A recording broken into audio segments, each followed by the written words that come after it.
Nuclear power is emission-free, but it's not a completely clean energy source.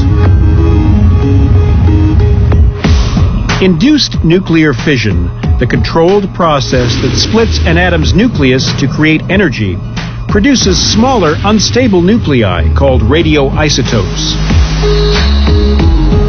These are radioactive waste materials called high-level waste.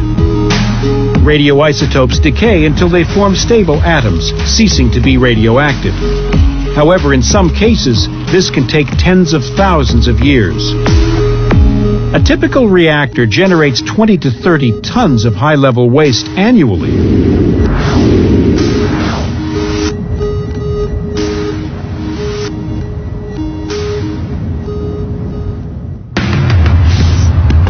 Radioactive nuclear waste is both dangerous and long-lasting, so waste must be disposed of under very particular conditions.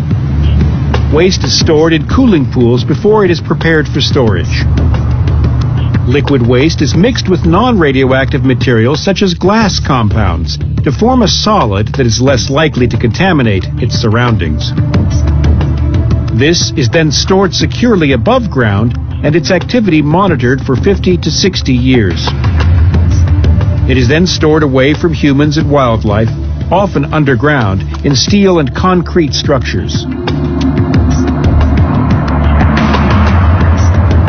But this waste could be reused. Spent nuclear fuel contains nuclei from which energy can still be extracted. This reused fuel produces less waste, but that waste is even more dangerous, producing radioactive elements such as plutonium, which is notoriously the main component in nuclear weapons.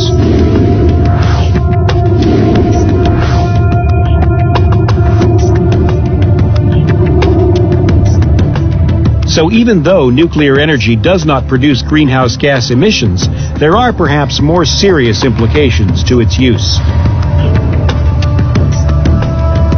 Until waste disposal and the decommissioning of old power plants can be deemed safe in the long term, the contribution of nuclear power as a sustainable, clean, renewable energy source remains in question.